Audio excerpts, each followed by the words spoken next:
Meron pong isang sanlaan sa lungsod ng Makati na nilooban. Ganito pong ginawa ng mga suspect. Dumaan sila sa manhole tapos naghukay sila patungo dun sa sanlaan. Si Julius Segovia, naka-alerto 24, eksklusibo. Sa manhole na ito sa Barangay Pitogo, Kalayaan Avenue sa Makati, sinasabing pumasok ang di bababa sa tatlong suspect. Gamit daw ang hydraulic jack, lagaring bakal at bareta. Nabutas nila ang sementong sahig ng Mara Pawn Shop, kaya nabigyang daan ang panloloob sa sanglaan. Naiwan pa ng isa sa mga suspect ang kapares ng tsinelas at kita rin ang mga bakas ng putik sa loob. Pero mukhang mahihirapan daw matunto ng mga salarin dahil walang CCTV sa sanglaan. Siguro between Saturday ng gabi hanggang kagabi kasi hindi to basta-basta ng isang mabilisan.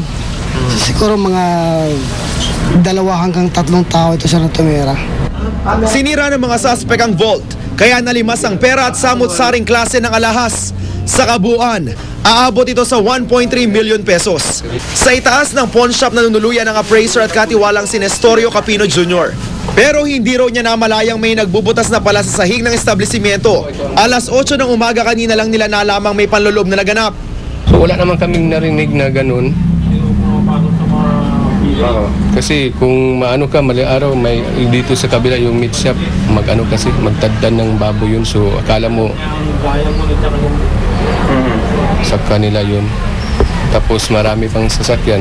Iniimbestigahan muna natin, alamin natin lahat-lahat kung ano ba talagang motibo dito, kung may sabuatan ba dito, talagang purely pagnanakaw lang talaga. Hindi na bago ang ganitong modus. Ganyan din ang ginawa sa sanglaan sa Makati noong Disyembre, pati sa bangkong ito sa Iba, Zambales. Kaya payo ng PNP sa mga establishmentong nagtatago ng malaking halaga. Maglalagay sila ng mga security guard sa labas para mamonitor kung may incident. At saka kailangan may magkano sila ng CCTV camera. At the same time, alarm sa vault. Julius Segovia, naka-alerto, 24. Isang pulis at kinakasama niyang babae ang natagpo ang patay sa loob ng inuupahang condominium unit sa Maynila. Parehong may tama ng baril ng bala ang dalawa. Nakatutok si JP Soriano. Napasugod ang MPD Soco sa isang unit ng University Flat sa Maynila matapos matuklas ang may patay na babae at lalaki sa loob. Kinilala ang mga biktima na sina Lulu Andres, negosyanteng may-ari ng ilang franchise ng isang salon at live-in partner niyang si Police Chief Inspector Janton Albano na nakadestino sa Tuguegarao. Kapwa sila may tama ng bala mula sa iisang baril. January 20 pa nang huling pumasok sa unit ang dalawa.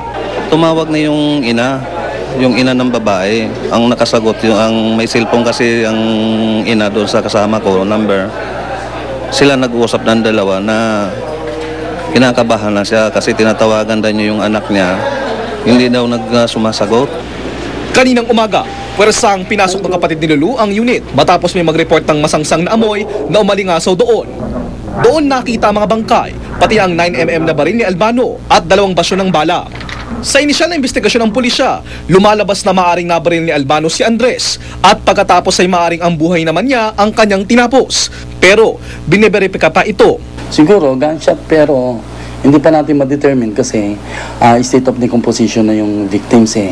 Although doon sa room na yon, wala namang forcible entry. Ayon sa kapatid ni Lulu, wala siyang nalalaman na pag-aaway ni Lulu at ng pulis. Hiwalay daw sa asawa si Lulu, habang binata naman daw ang pulis pero may anak daw sila at kada linggo lang kung magkita. Then wala naman kinukwentong about their fights or something, wala. Basta we are happy. Then after that, sabi sa akin, we'll go to Manila kasi may firing competition and that's it. Tinitignan pa rin daw ng MPD kung may posibleng iba pang sangkot sa krimen. JP Soriano, nakatutok, 24 oras.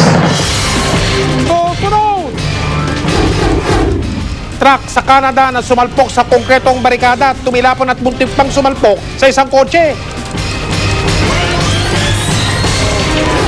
Sa Germany naman, kotseng tumatakas sa mga pulis. Sa bahay naman sumalpok. Kauna-una ang tagumpay na operasyon dito sa Pilipinas. Isang sanggol na hindi sapat ang daluyan ng dugong mula sa puso. Dito nyo mapapanood sa 24 oras na may live na kuha sa pamagitan ng GMA Traffic System. At ito po ay sa may Kamatsile. Diyan po ito sa may Caloocan, papunta at galing na North Luzon Expressway. Yung mga nasa kanan po, mga pulang ilaw, sasakyan papasok ng NLEX. At yung mga puting ilaw, mga sasakyan na papalabas ng North Luzon Expressway, papasok ng Metro Manila. Live nakuha pa rin ng GMA Traffic System, EDSA at NIA Road. Yung mga pulang ilaw sa bandang kanan, patungong norte, EDSA North, mga Kapuso at Caloocan. Yung mga kulay puting ilaw, mga sasakyan patungong direksyon ng Cubao. Ito naman po ang live na kuha ng GMA Traffic System sa EDSA, kanto ng Ortigas.